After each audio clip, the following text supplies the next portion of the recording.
IPMNation.com.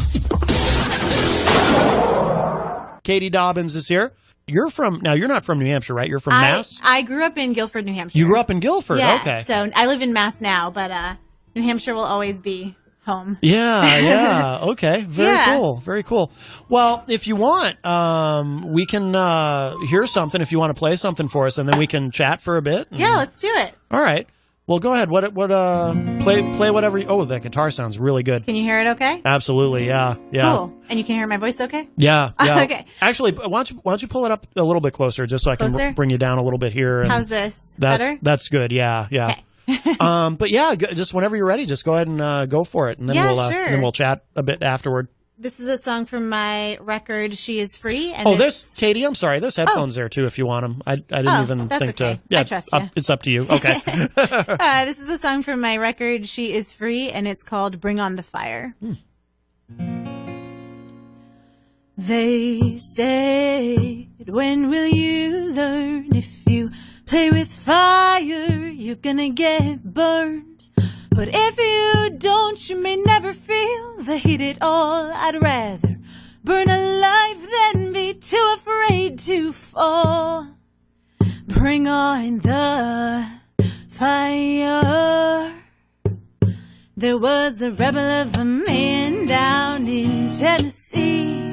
Was told only whites drink this tap for free. He sat down, poured a glass anyway, and called a week later he was shackled in chains.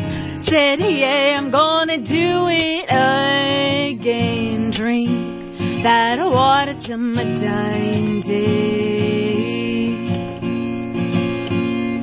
And they said, when will you learn? If you play with fire, you're gonna get burned. But if you don't, you may never feel the heat at all. I'd rather burn alive than be too afraid to fall. Bring on the fire.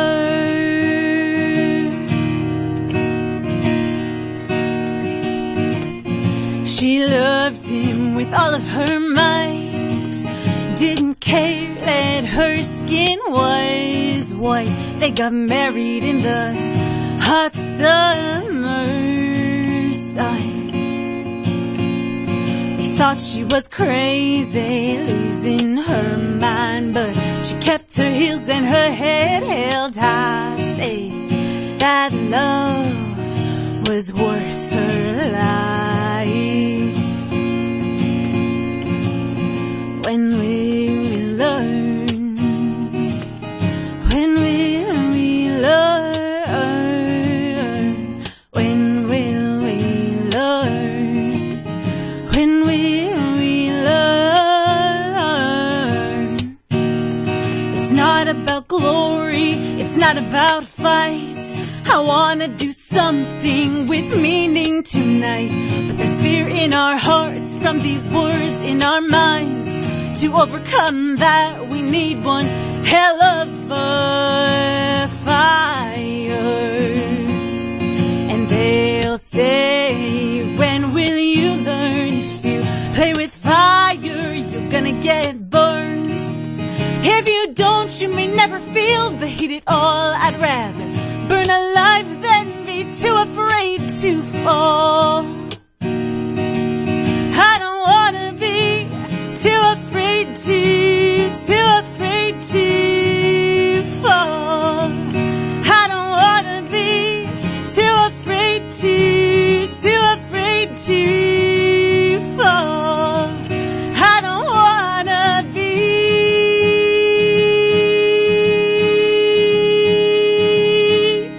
too afraid to fall. You bring on the fire. You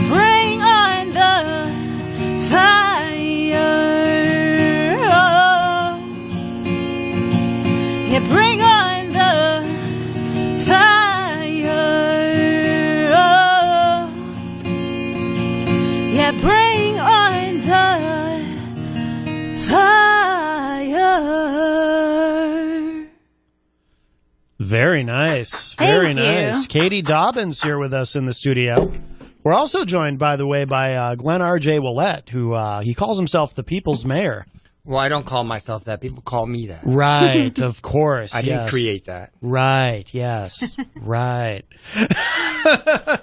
No, Katie, that's great. Now, what is that song called again? Bring on the fire. Bring on the fire. Yeah. Very good. Bring it on the fire. Yeah. Yeah.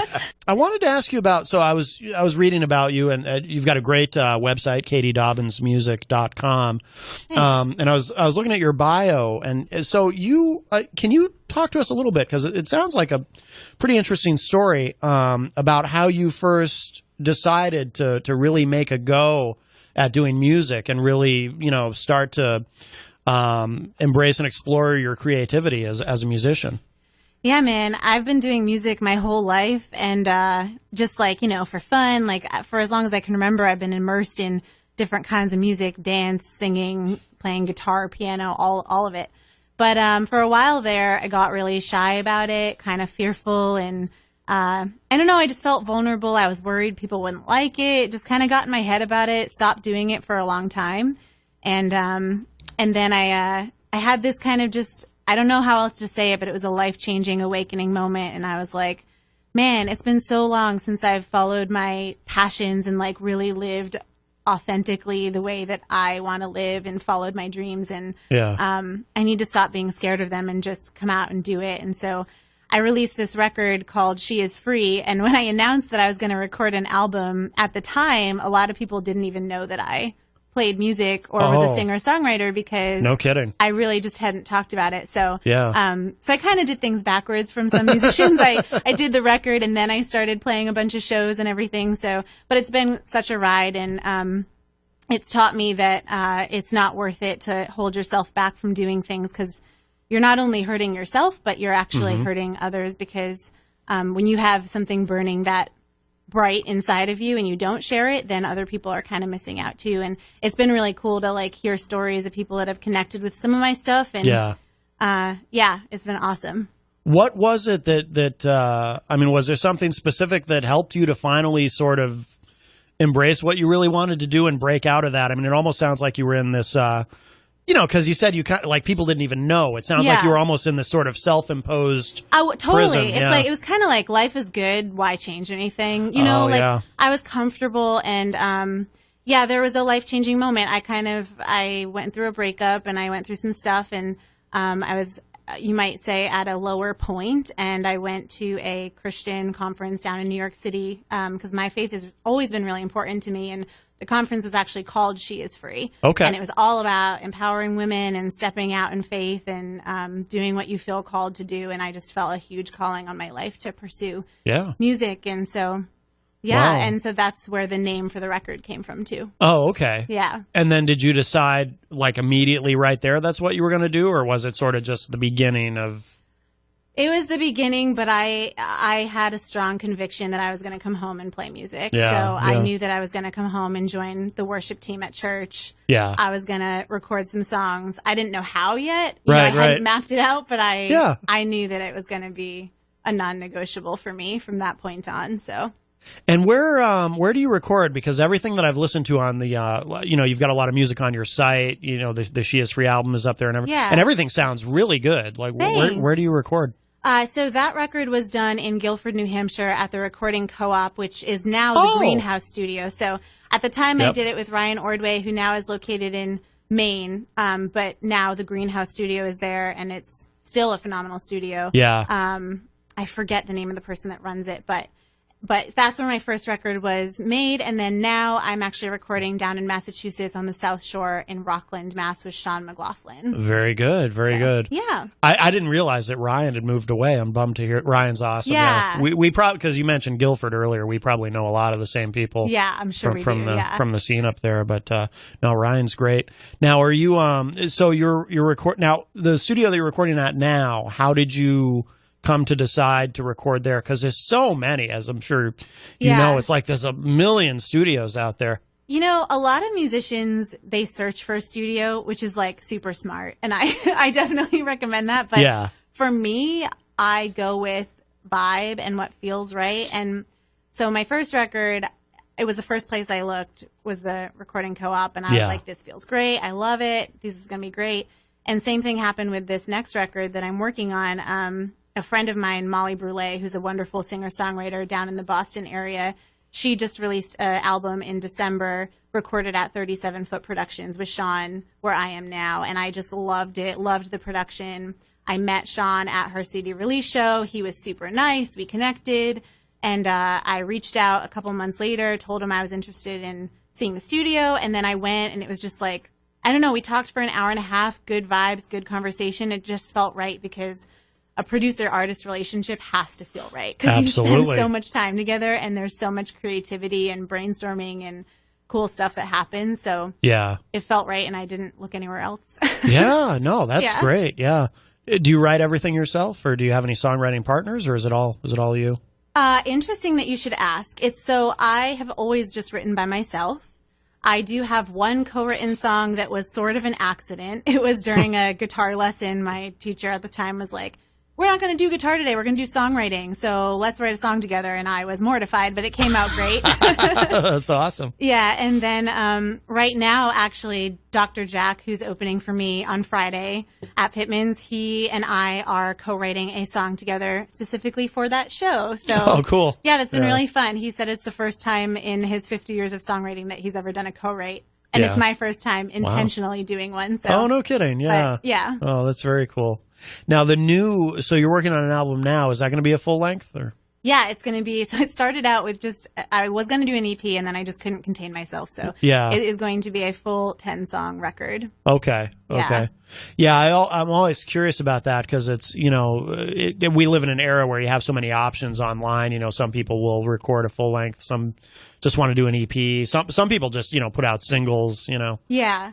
I'm going to put out, I'm going to do some teasers. So I'll do a single in hopefully, in November, and then hopefully one in January or something. Okay. So we'll kind of let you guys in on the new sound because it's definitely, my songwriting is a little bit different now than it used to be. The songs a lot of them are new and people haven't heard them before. So, so I'm excited to kind of share some along the way. And then the album will come out in the spring. And very cool. Oh, in the spring. Yeah. Like March, April, May? Or? Yeah. So fun fact, I don't know if I want to announce this on radio, but it's happening.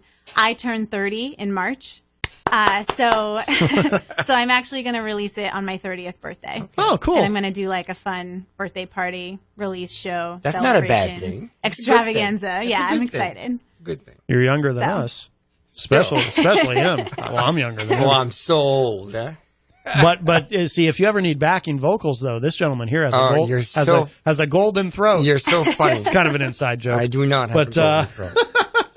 You mentioned, too, so you talked about, your faith and how that's a big part of your life. Does that in any way inform your songwriting? Or it sounds like your music is secular, but I don't know. I mean... It totally informs it. I think that my music will speak to you the way you want to hear it. Yeah. And so I think that... As music should, really. Yeah, of course, as all music does. Yeah. And I think that a lot of the songs, when I sing them, I am getting a faith perspective out of it. But they're also completely relatable if that's not... Yeah. If that's not your jam. But a lot of what I do is inspired just by that outlook and that love. So yeah. And who are you inspired by as far as who do you like? Who'd you grow up listening to? And I mean, I grew up with like 90s pop, so I grew up with like NSYNC, Britney Spears. I mean, I'm a big fan of Taylor Swift. Like, I think she's a genius, just the way she markets herself and the way she's been able to cross over so many genres. Oh yeah. I love her. I know a lot of people hate on her, but I think she's like incredible. Hard to argue with her success. Yeah. And Ryan Adams even recorded the whole album of her stuff. Yeah, cool. And she's collaborated with some pretty awesome people. So I like artists who are able to do that, build community, form relationships with people you would never expect them to. And I find that to be super inspiring. So. And Shania Twain, she was always one of my favorites. Yeah. Cool. I listen to some country. That's good. You like Shania Twain, Glenn? I do like her I do like her music, yes. Yes, yes. Do you want to? How are you feeling? You want to play another song? Yeah, I feel good. I'd love to. I'd love to hear something. Yeah. I'll play this song is also from my first record, and it was actually just nominated for Video of the Year at New England Music Awards. Oh, very cool. There's a music video out on YouTube for it, and it's really sweet. The people that I wrote this song about are my aunt and uncle, and they actually star in the video. Oh, wow. Which worked out for me because then I didn't need to star in the video, so it was a lot of pressure off. No, but yeah, so you can check that out. But this is a song called Post-it Notes. Okay, great. Nothing brings a smile to my heart like pedaling beside you on this mountain built for two.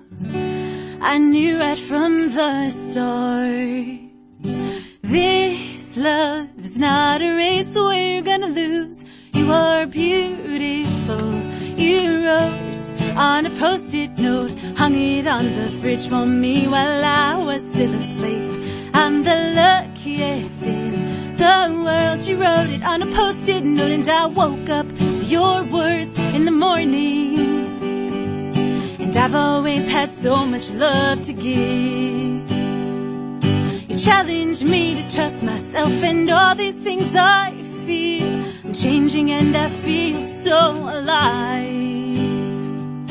Skating on this hidden pond with you right by my side. You are all I need. You wrote on a post-it note, hung it on the fridge for me while I was still asleep. You make me all that I can be. You wrote it on a post-it note, and I woke up to your words in the morning. You're gonna be the reason for the crow's feet when I'm old. You're my lifelines and my lifelines, and I know that life is always better when there's two. This cottage is built for one. Can I share it with you? Let's fill this wooden box with all our dreams. I can't live without you. Will you be my family? Because I love you. You wrote on a post-it note, hung it on the fridge for me while I was still asleep. I'm the luckiest in the world. You wrote it on a post-it note. I want to wake up to your words every morning. Yes, I love you. You wrote on a post-it note, hung it on the fridge for me while I was still asleep. I'm the luckiest in the world. You wrote it on a post-it note. I want to wake up to your words every morning. Gonna be the reason for the crow's feet when I'm old. You're my lifelines and my lifelines, and I hope you forever look forward to my love and post-it notes. Very nice. Katie Dobbins here in the studio with us. Thank you. And I was looking at your show schedule. You're doing a lot. You're all over the place. Is this kind of the busiest you've ever been? Yeah. So actually, I'm a teacher full time during the school year. Oh. So then during the summer, I get to be off. And this summer, I didn't work at all. And I decided that I was just going to do full time music, play out as much as possible, and just kind of embrace being able to do that, because during the school year it's a bit more of a balancing act. So. Yeah, no doubt. Yeah, good for you. No, you're in a good situation then. Yeah, it's been great. super fun. What do you teach? You teach high school or what? Yeah, I teach high school special ed, so I work with kids with autism. Oh, okay. Well, that's challenging work. Wow. Yeah, good for you. It's fun. Keeps me on my toes. Yeah, keeps me thinking, problem solving, and they're really fun. So. Is that what you went into right after college, or? It is. Yeah. Good for you. Yeah.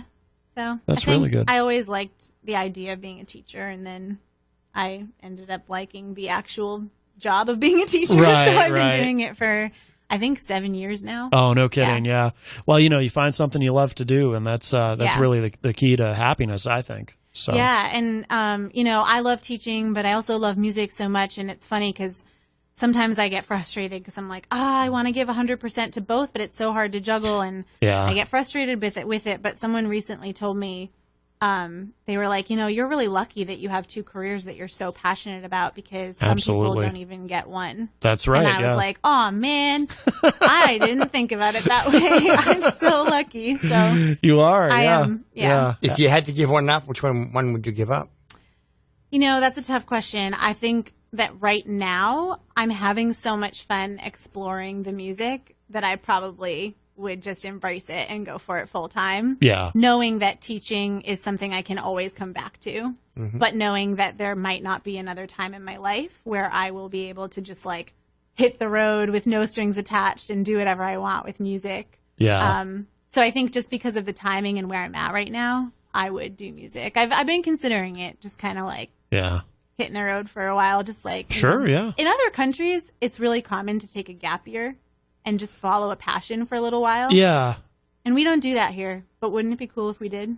Do you feel like it's, yeah, no, you're right. I mean, do you feel like it's kind of actively discouraged in the United States? We're too in a way? serious here. I don't think it's actively discouraged. I think it is like so embedded in our culture to always be pushing on to the next step of whatever you're doing that it's like subconscious. Like, I don't think we realize it's happening. Right. And all of a sudden you're on this career track, you're doing this thing, and you never really stopped to think like, is there something else I might want to do? Because it's just those expectations are so ingrained everywhere that you're just going to keep pushing forward and upward. Right. Yeah. No, I think that's very well put. It reminds me of this was actually quite a few years ago, but I read about a study that showed that apparently statistically people who go through some kind of major career change where it's their own choice usually happens in their 30s, because that's when a lot of people figure out what they really want to do instead of what maybe they thought they wanted to do, or maybe what they were pushed into, when they got out of high school and then they went to college and there was this pressure, you pick a major and then you pick a career, and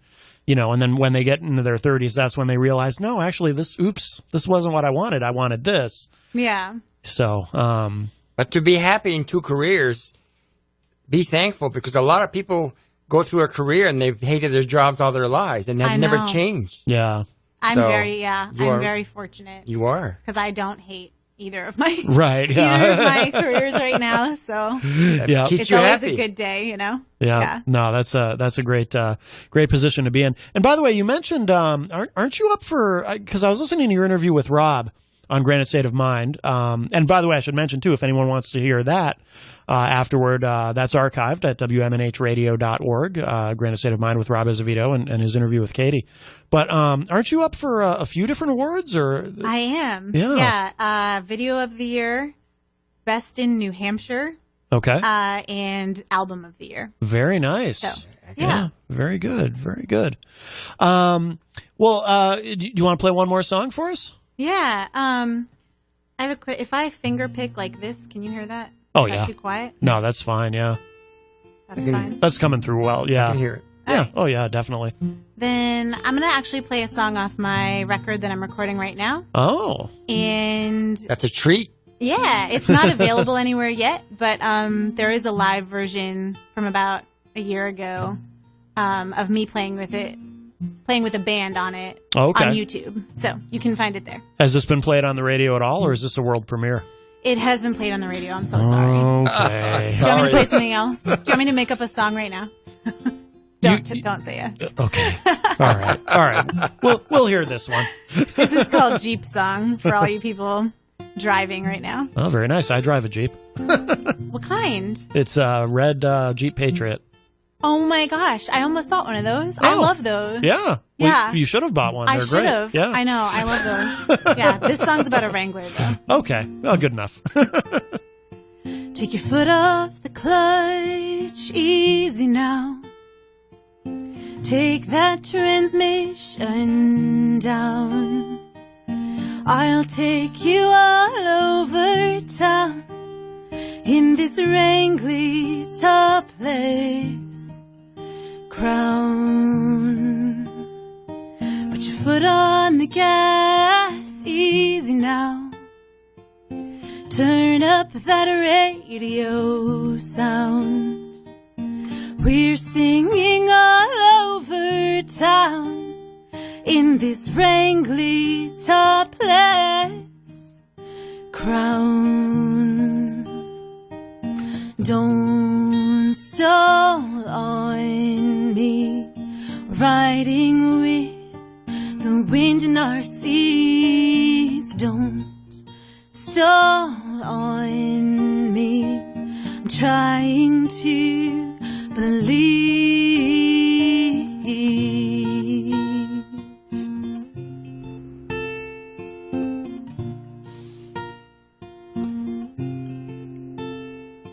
Turn your eyes to the window, easy now. Let that air blow around. There's views like this all over town, from this wrangly topless crown. Don't stall on me, riding with the wind in our seats. Don't stall on me, I'm trying to believe.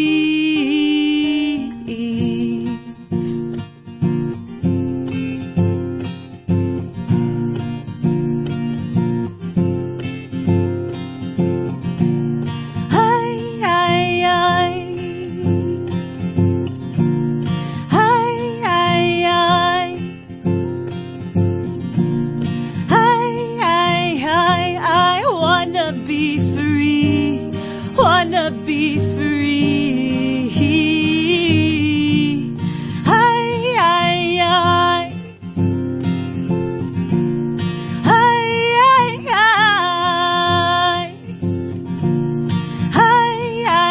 I wanna be free. Can't we just be free? Don't stall on me, riding with the wind. Don't stall on me, I'm riding tall and free.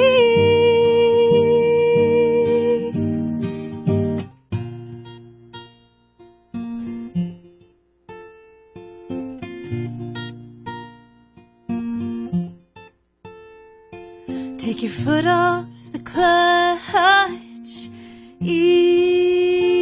easy now. Very nice. Thanks. Katie Dobbins live with us in the studio. Do you ever sing to your class? I have gotten asked that question a lot, and the answer is no. No? It's a calming effect, isn't it? Yeah, I mean, I do different creative projects with my students, but I have not explored music. We've done music in terms of like we do karaoke with them sometimes. We've done just kind of fun things, blow off some steam or celebrate type things, but I haven't tried it as a teaching strategy. Mostly because it's not what my training is and I'm not sure where to start. Yeah. But I'm interested in learning about it because I do keep getting asked that question, and I do have students who love music. So, and they know that I play. They're always asking like, "Where's your next show? Can I come?" And that's cool. I just kind of like try to keep probably it quiet. go, "Wow." Yeah. Yeah. Have you ever had any students show up at a show? No, I haven't. Yeah. Would that be weird? Yeah. Yeah. I mean, it would be fine. Like, Yeah. it's not like I have anything to hide. It's not like I wear inappropriate clothing and like You're right. have a bunch of songs with swears in them. So I think Yeah. it would be fine. But it would be weird seeing them outside of the classroom, I think. Yeah. No doubt. But no probably doubt. exciting. I mean, they're so sweet, and in a way it would be cute that they were Yeah. being so supportive. So, Yeah. And you teach in high school anyway, right? I do. Yeah. So they're young adults. Yeah. There you go. Yeah. Well, Katie, this has been wonderful. Thank you so much. Oh, thank you so much for having me on. It's awesome. Absolutely. And we'll have to do this again in the future when you've got another show up this way. And, I'd love to. Especially too when the album comes out. I was thinking to wrap up this segment, because I've got your website open here. Maybe I'd play a studio track. Yeah. But I'll let you, what would you like me to play? Oh. Obviously something you didn't already play live for us. Are you but on my record? I'm on the listen page at katieDobbinsmusic.com. Yeah. Why don't you play?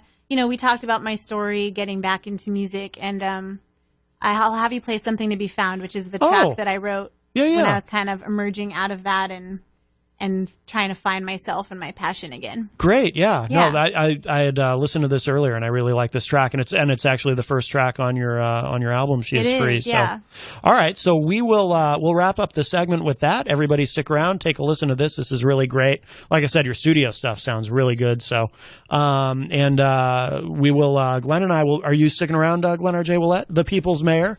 I will. All right, good, because I have some questions for you. Well, I'm sure you do. It doesn't mean I have to answer them. That's true.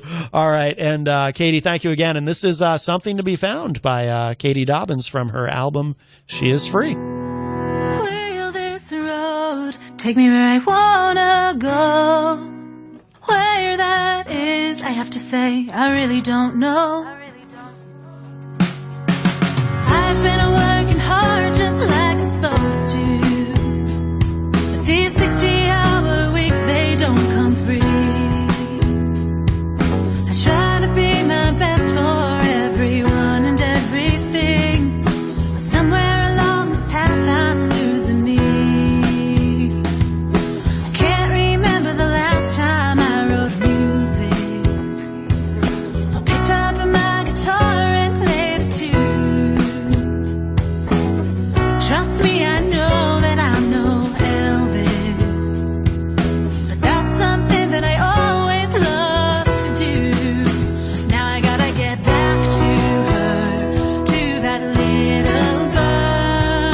She smiles at me in photographs. That's why are you so serious? She's begging me to come back home. I'm so thankful I got to go to college. 25 years old with 2 degrees.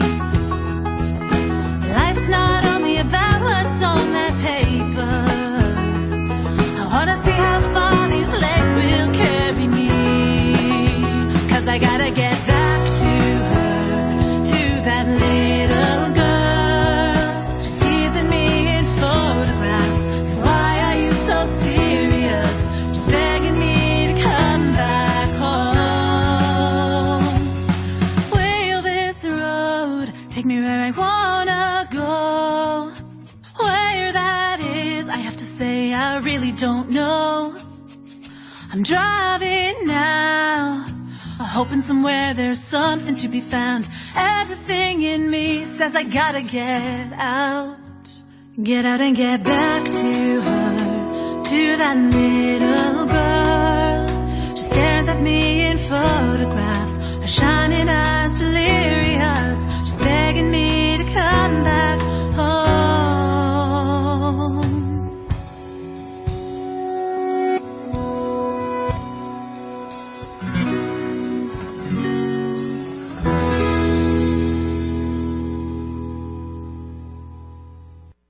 IPMNation.com.